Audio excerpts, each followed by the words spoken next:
Welcome back to Nigeria at 54, Path to Nationhood. We're examining issues surrounding our 54th Independence Day anniversary. The President did earlier today deliver the presidential speech for the country.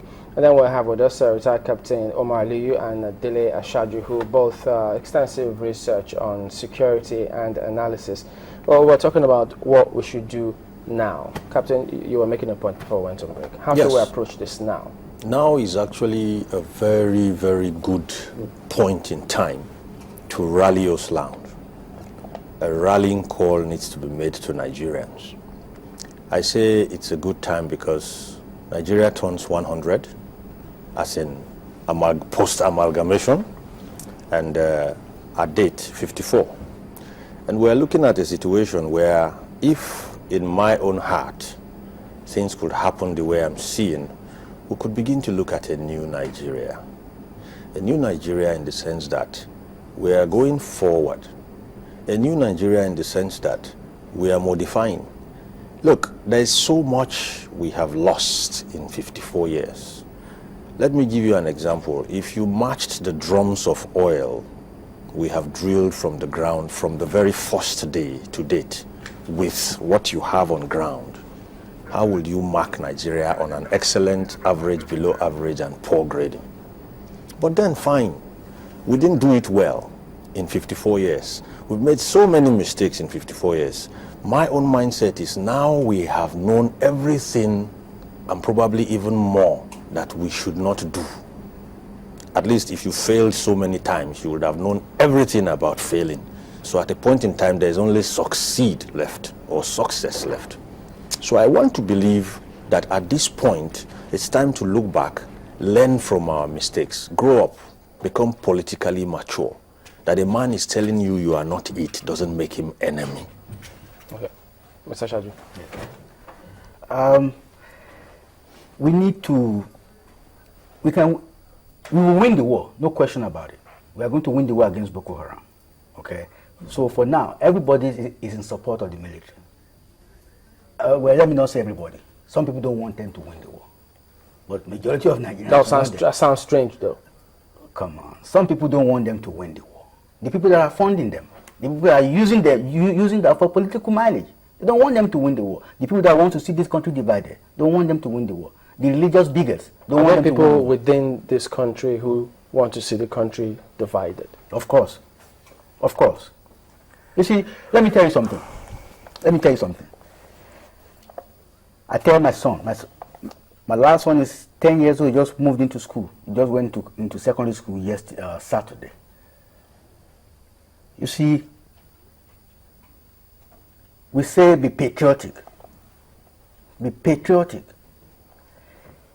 If I never cater for his health, I didn't feed him, I didn't clothe him, I didn't pay his school fees, how can I expect him to love me? Everybody say love Nigeria. No, Nigeria must deserve to be loved. Nigeria must put something, it's Digo, garbage in, garbage out. Nigeria must do something for me to love Nigeria.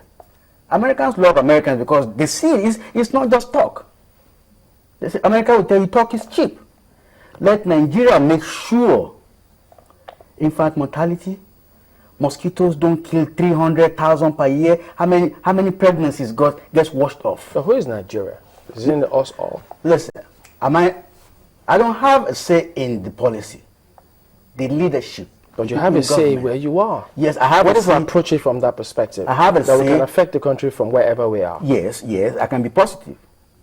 But deep down, in me, deep down, we know the truth. Every Nigerian knows the truth. This country must make you want to die for her. What will make me want to die for Nigeria? I will die for Nigeria because why? Because when I was growing up, Nigeria was worth dying for. Our money was 3 naira to $1. When I went to the United States, Nigeria were tops. We and Japanese. When I went to the United States, I had Nigerian money with me right there. The school was struggling to get my money.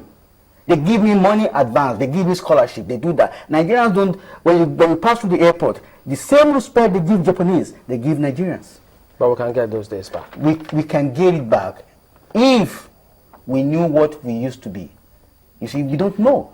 When you know what you used to be, then you know that where you are is not where you're supposed to be. Okay, that's where we'll have to end it. We'll thank retired Captain Aliyu Omar and Dele Ashaju, who both speaking to us today about security, Nigeria at 54, what we've done, what we need to do to be where we need to be. Thank you both for coming on today. Very well. You're welcome. We'll be back in just a moment. Join us again. We need a proactive, conscious, tenacious, focused leadership that has a game plan, has a vision, and has a mission, and can put together the team that could actualize that vision. Nigeria is a very important country in the world. It's the largest concentration of black people you find anywhere. We have humongous resources, both natural and human. There's practically no area of human endeavor that you don't have Nigerian expertise in. And the resources we have give Nigeria a lot of promise. But